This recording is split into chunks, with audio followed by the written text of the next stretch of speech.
Bonjour à tous et bienvenue sur ma chaîne. Aujourd'hui je vais vous montrer comment installer Falcon Player sur un Raspberry et comment connecter un écran HDMI dessus pour pouvoir lancer des shows en MP4 sur Xlite. Donc nous allons commencer déjà par aller sur le manuel de Falcon Player. Donc ici, comme vous pouvez le voir, sur le manuel, je vous mettrai le lien dans la description. Donc n'hésitez pas à cliquer dessus. Ce que je vous conseille aussi, c'est de taper Falcon Player manuel dans Google et de profiter de la traduction automatique. C'est vraiment très pratique pour comprendre un petit peu les fonctions et les fonctions, on va dire, un petit peu plus poussées. Là, je vais juste vous montrer comment installer le programme sur la carte SD pour que le Raspberry puisse démarrer avec Falcon, pouvoir configurer un écran HDMI afin de pouvoir lancer des shows en MP4. Donc là on est sur le manuel. Alors déjà ce qu'on peut voir, il nous dit qu'il faut une carte mémoire de minimum 4 Go. Alors moi je vous conseille au moins 64 voire 128. Il préconise une classe 10, moi je vous préconise quand même une U3. Parce que quand vous allez commencer à lancer des vidéos en 1080, vous pouvez avoir des problèmes de latence et de vitesse de lecture. Surtout que voilà quoi, la carte mémoire sert de disque dur, donc en fait elle est vraiment sollicitée. Moi je vous conseille vraiment de mettre une bonne carte, au moins comme ça vous avez pas de problème de vitesse de carte. Bien sûr une alimentation adaptée, ça c'est souvent un problème avec les Raspberry. Il dit 5 volts 2 ampères, moi je vous conseille au moins 5 volts 3 ampères, voire 5 volts 5 ampères. Ça mange pas de pain d'en avoir un petit peu plus de puissance. Donc on va descendre dans le manuel.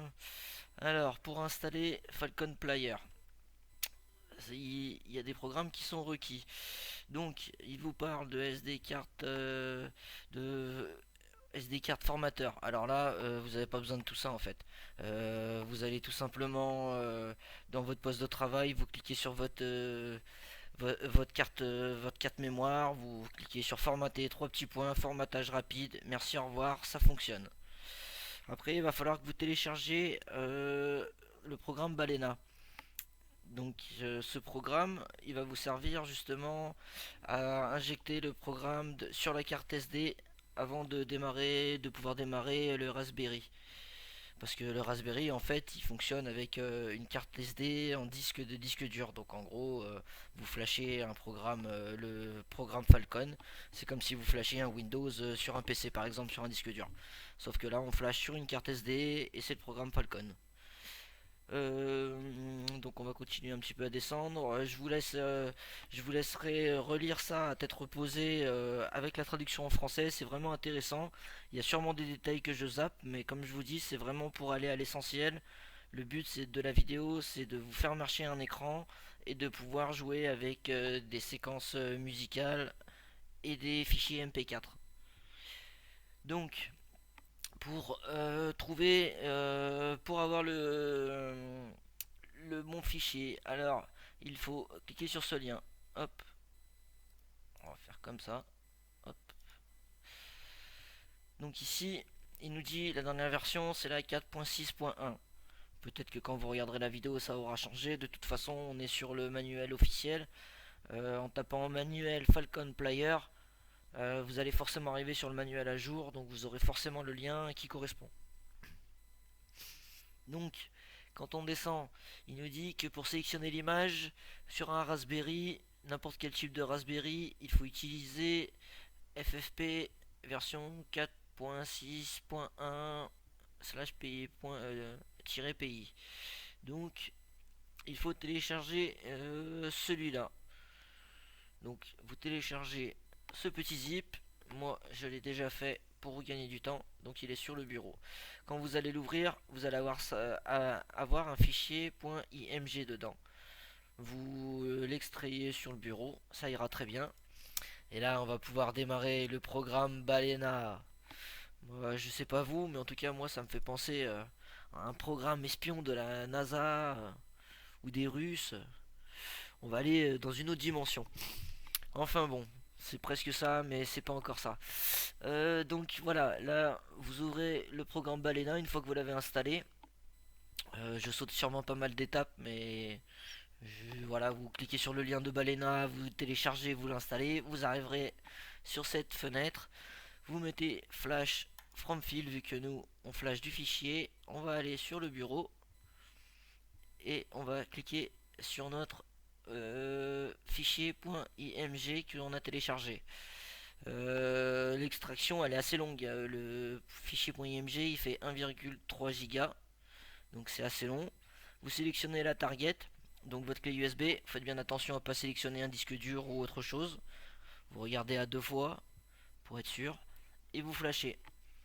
Il va tourner, tourner, tourner. Une fois qu'il aura fini, il va vous marquer complète. Si ça ne vous marque pas complète, ça vous marque une erreur. Vous n'hésitez pas, vous recommencez, vous faites la même chose.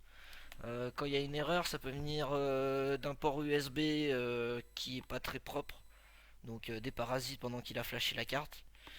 Et en fait, quand il vérifie les données, s'il y a des données qui ont mal été flashées, et ben il vous dit que ça n'a pas fonctionné. Donc, au pire, changez de port.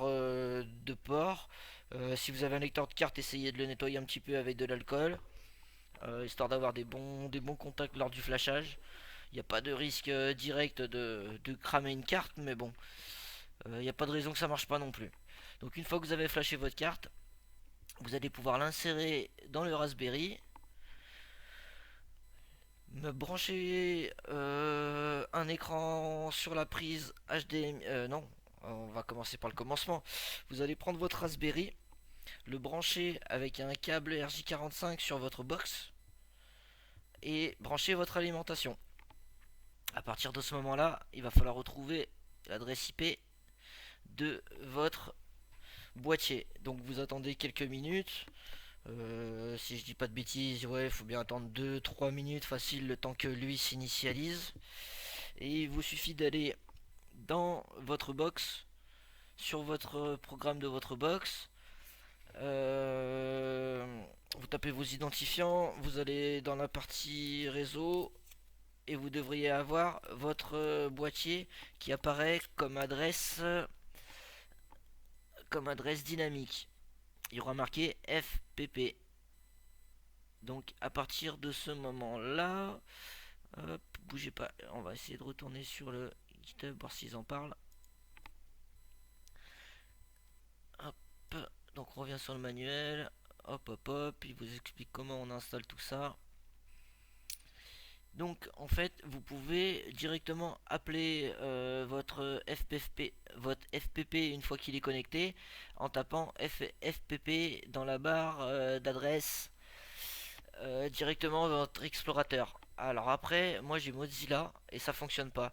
Même en tapant l'adresse qu'il donne directement, ça fonctionne pas. Mais par contre, si on clique sur le lien, ça fonctionne. Je vais juste essayer de vous retrouver ce petit lien.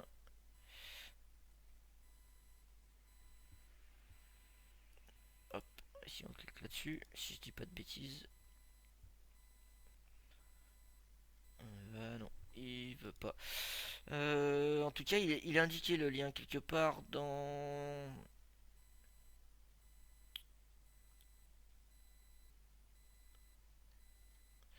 Euh, Bougez pas, je vais voir si je retrouve ça. Donc là, on est sur le lien.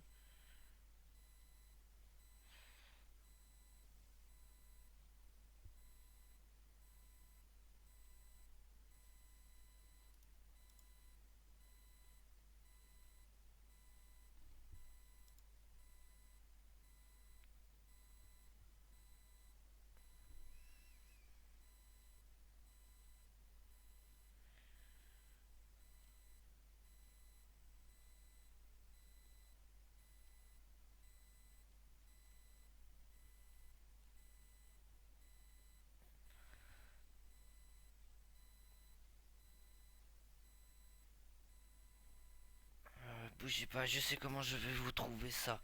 Alors, ce qu'on va faire, hop, je reviens là-dessus. Donc, normalement, une fois que vous avez pu vous connectez, vous avez branché votre boîtier en LAN, que vous avez branché votre alimentation, que vous avez attendu quelques minutes. Alors, si vous recherchez FPP dans la barre, normalement, vous devriez trouver. Si vous, dans le manuel, comme je vous dis, il faudrait regarder, mais à un endroit, il vous donne directement un lien, vous cliquez dessus, et ça, et en fait, ça vous emmène directement sur le, voilà, et je suis dessus, justement, voilà. Donc il vous dit, vous utilisez fpp.local. Hop, sur Firefox, vous faites un clic droit, ouvrir un nouvel onglet, et voilà, vous arrivez dessus. Et là, il va vous donner votre adresse IP. Donc moi, mon adresse IP, elle est déjà fixe parce que j'ai déjà mon RPI d'installer. Et moi, je vous conseille fortement de vous connecter à votre box, de le passer en IP fixe, parce qu'à chaque redémarrage, comme dit dans une vidéo précédente, votre IP va changer. Donc si votre IP elle change, à chaque fois que vous allez vouloir vous y connecter, ça ira pas, vos boîtiers vont changer d'adresse. Il faut vraiment passer sur une IP fixe, c'est vraiment important pour la suite et pour la longévité de votre installation, sinon vous allez toujours perdre des boîtiers en fait, et toujours devoir reconfigurer. Donc une fois que vous avez votre boîtier connecté, vous êtes revenu sur votre ordinateur, que vous avez cliqué sur FPP local, vous allez arriver sur la page de départ, donc la page de statut. Là, il va falloir vous connecter une connexion Wi-Fi.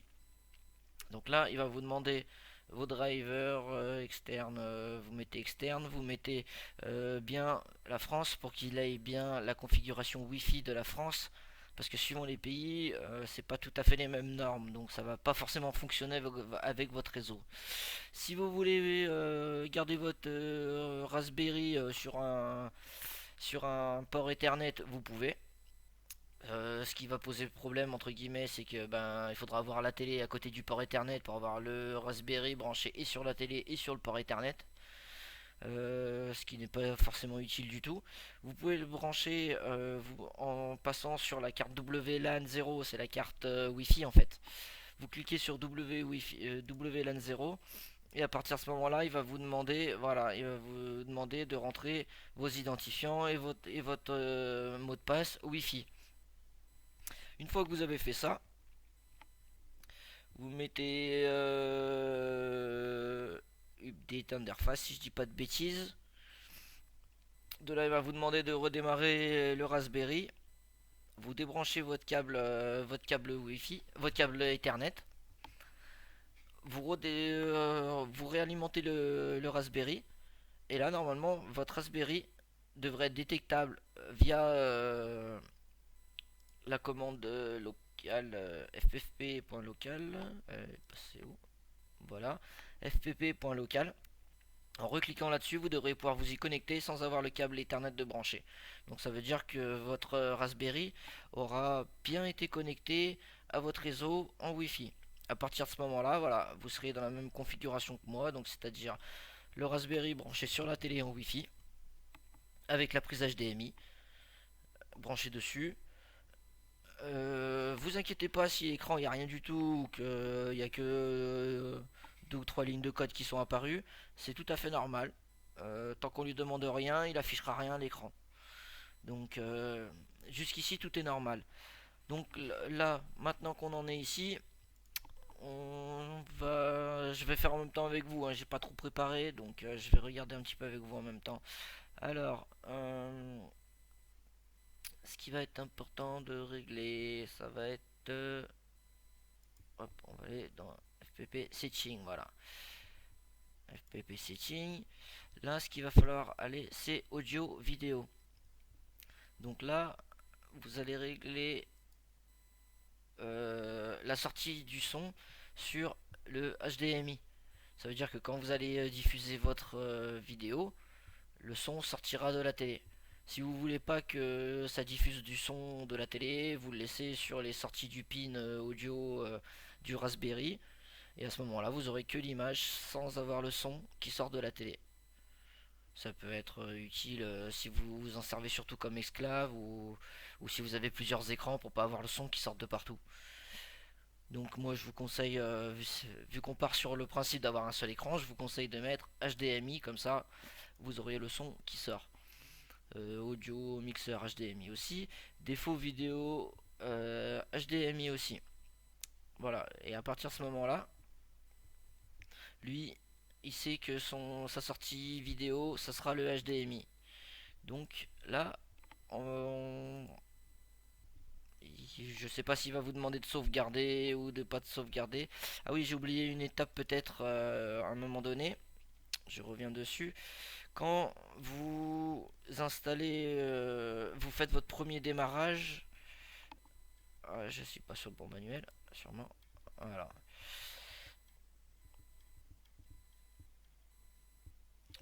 Parti trop loin. Quand vous faites votre premier démarrage, en fait, il va utiliser qu'une petite partie de la carte SD. Donc, au premier démarrage, ce qu'il va vous demander, il va vous dire attention, il y a de l'espace qui est inutilisé sur cette carte.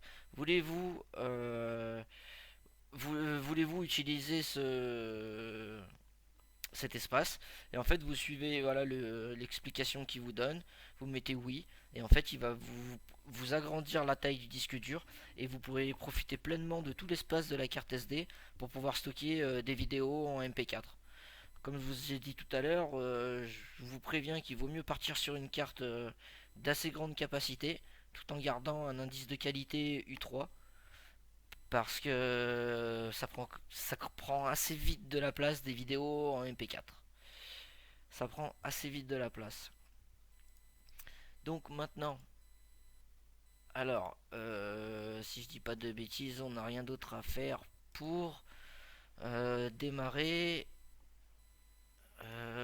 Tout simplement, hop, on revient là-dessus. Donc lui, voilà. Là, FPP mode, vous le mettez en master. En fait, ça va être le maître, ça va être lui qui pilote. Donc à partir de ce moment-là, voilà, lui il servira comme émetteur à tous les autres boîtiers pour donner l'insynchro et ce sera lui qui va lancer tous les shows, qui va tout synchroniser.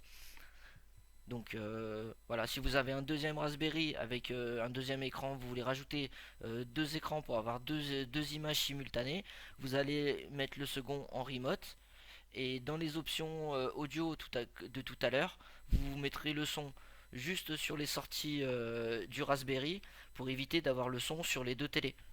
Ça évitera un léger décalage de quelques centièmes qui est très désagréable. À part si vous avez deux télés, on va dire à deux bouts de la maison, c'est pas gênant, mais sinon c'est assez gênant. Deux télés à côté, vous pouvez voir qu'il y a un léger décalage. Ça reste minime, mais deux télés à côté, c'est pas synchronisé le son. Hop, donc master. Donc maintenant qu'on a ça, normalement notre Raspberry, lui, il est connecté, il a sa configuration pour son HDMI, et là normalement on est prêt à basculer sur X-Lite. Hop, alors on va partir sur X-Lite, on va ouvrir X-Lite, on va créer une nouvelle séquence, animation musicale avec une vidéo. Donc là vous choisissez une vidéo en MP4, faites attention à la tester. Que la vidéo fonctionne bien, que quand vous l'ouvrez, il y a bien une miniature, que tout fonctionne bien. Ça arrive que des vidéos téléchargées en YouTube MP3, des choses comme ça, enfin YouTube MP4, avec des mauvais encodages, et la vidéo, vous allez avoir le saccade et tout, et dès que vous la balancez dans le logiciel, c'est encore pire, voire ça le fait planter. Donc contrôlez quand même d'avoir une vidéo d'assez bonne qualité de départ. Hop, donc on va ajouter une vidéo. Là, moi, je vous conseille de partir sur une frame de 15 images par milliseconde. Ça vous fait du 66 FPS. Donc c'est très fluide. Si vous commencez à avoir un petit peu trop de lag, vous pouvez essayer de descendre, mais même à 30, ça commence déjà à saccader à l'œil. Donc à vous de voir la charge que vous aurez et si votre réseau suit. Après, normalement, avec la Wi-Fi 5 et Wi-Fi 6, vous êtes large, vous pouvez carrément tourner à 15 avec des très grosses configs. Donc là, vous vous embêtez pas. Pour l'instant, on va pas dans le détail, on va à l'essentiel. Vous faites Quick Start. Et là, vous avez votre séquence qui a été fabriquée avec une vidéo en MP4. Alors, ici, là, on a nos objets. On fera une autre vidéo pour voir comment on fait des assemblages et d'autres ça, mais si vous êtes là, vous avez déjà vu le programme normalement. Ici, vous allez dans View, Windows, vous sélectionnez Vidéo Preview. Vous avez une petite fenêtre qui va vous servir comme prévu pour la vidéo. Donc là, je vais lancer et je vais stopper parce que avec YouTube, j'ai peur d'être striké à cause du son. Donc c'est juste pour vous montrer que ça fonctionne. Voilà. Donc vous lancez une vidéo, vous avez une vidéo qui va tourner au fur et à mesure que vous allez créer votre séquence. Donc là, admettons, je vais pas m'embêter, je vais prendre juste une couleur, histoire de faire une séquence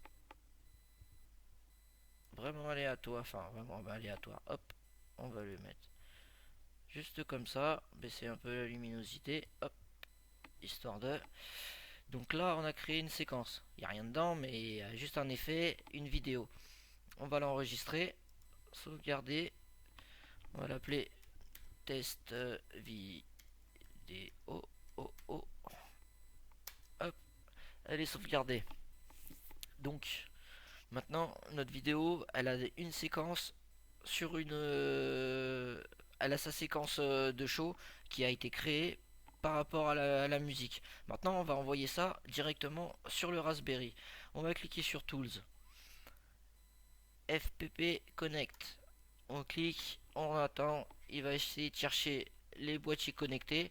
Comme vous pouvez le voir, moi j'en ai deux. Donc j'ai mon master que je vous ai montré tout à l'heure et j'ai un remote. Les deux ils servent à lire les vidéos. Donc ce qu'on va faire, oulala, hop, j'ai fait un mauvais clic. Hop, voilà. Ce qu'on va faire là, on va ajouter média parce que nous ce qu'on veut c'est envoyer le fichier MP4 dedans.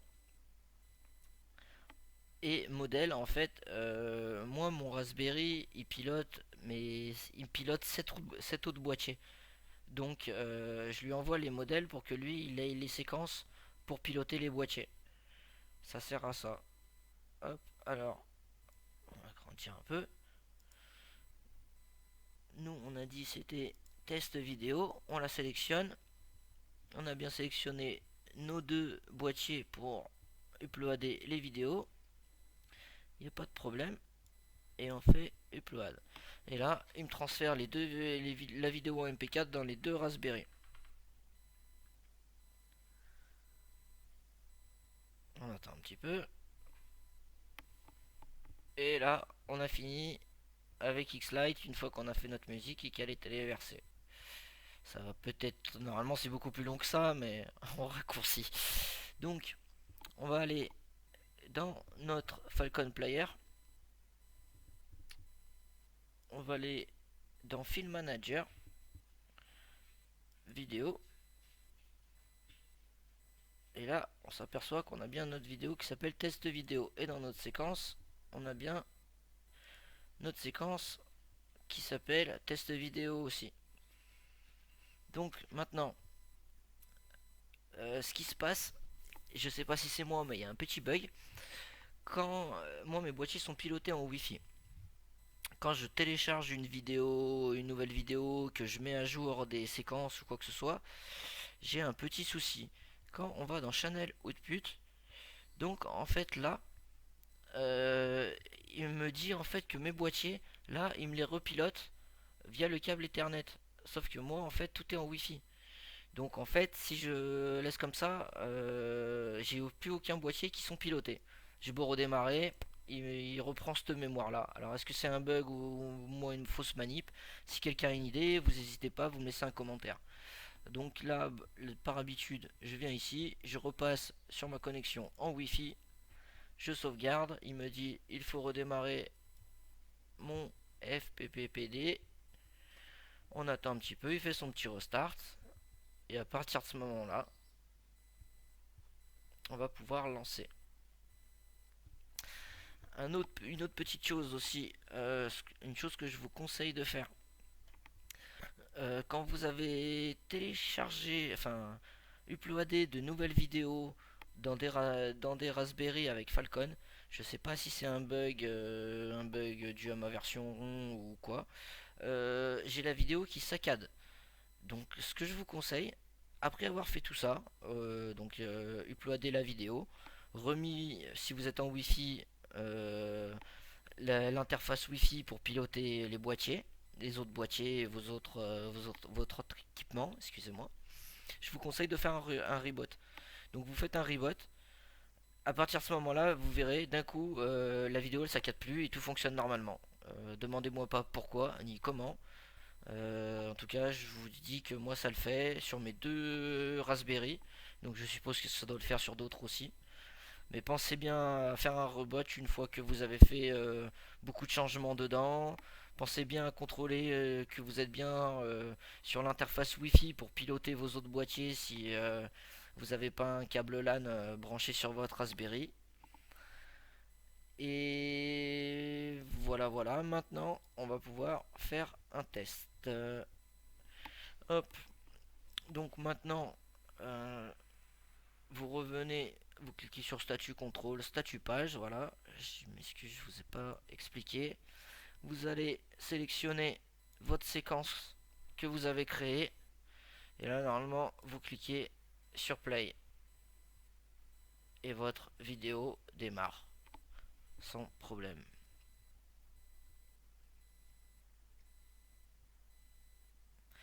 Donc voilà, normalement, vous avez réussi à lancer une vidéo dans une séquence d'animation.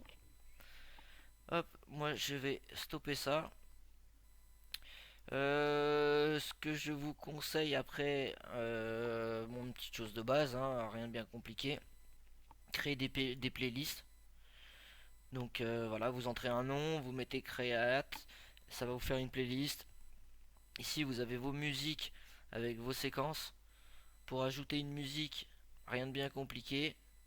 Là, vous choisissez une séquence, vous cliquez dessus, on va mettre la nouvelle. Il nous met bien le média, c'est test vidéo, c'est bien la vidéo.mp4 qu'on a uploadé tout à l'heure. Vous faites add et elle va s'ajouter toute seule à la liste. Après, vous pouvez déplacer votre liste de haut en bas. Il vous suffira de cliquer sur save ici pour sauvegarder vos changements et vous aurez une playlist de créer. Un autre petit gadget assez pratique, vous avez Plugin Manager. Dedans, vous pouvez trouver le plugin Big Button. Ce plugin Big Button, il vous permet de créer des boutons et une sorte de télécommande interactive. Donc là, vous marquez une description, vous choisissez une couleur, vous choisissez une commande. Il y a plein de commandes. Par exemple, voilà, vous pouvez mettre pause à la playlist. Vous pouvez activer des GPO si vous avez branché par exemple des relais sur les GPO. Vous pouvez faire comme moi j'ai fait tout simplement des boutons pour ajuster le volume. Donc là, -5, +5. Vous pouvez démarrer une playlist. Vous pouvez, voilà, vous pouvez jouer un petit peu avec. Il y a pas mal de petites configurations. C'est assez pratique. Et après, en fait, ça vous fait un rendu une fois que vous l'avez qui ressemble à ça. Vous pouvez ajuster les couleurs, les boutons, faire un petit peu ce que vous voulez. C'est assez pratique. Vous pouvez créer des playlists, il y a une autre option qui est assez pratique et sympa, c'est la programmation des shows. Donc là, vous pouvez créer un show. Vous pouvez lui donner voilà, un moment de début, un moment de fin. S'il se déclenche tous les jours, une fois par semaine. Vous pouvez mettre. Voilà, vous pouvez régler des jours indépendamment. Vous pouvez en créer plusieurs. Donc vous pouvez en créer une tous les jours avec un décalage horaire. Vous pouvez lui faire ou une répétition ou le jouer qu'une seule fois. Ou même faire une pause entre chaque répétition. Par exemple, voilà, si vous avez un show de 20 minutes et vous voulez jouer pendant 4 heures pendant, on va dire, un événement, et ben vous pouvez. Il y a pas mal d'options en tout cas pour pouvoir régler ça. Voilà, voilà. Donc normalement, on est arrivé au but de notre petit tutoriel. N'hésitez pas à laisser un commentaire si j'ai oublié des détails importants, s'il y a des choses que vous n'avez pas compris ou que j'ai mal expliqué, et si vous avez besoin d'autres tutoriels sur des sujets plus profonds sur Falcon Player, sur Xlite et voilà. Je vous remercie d'avoir suivi ce tutoriel en vous souhaitant une bonne journée. Allez, à bientôt, ciao.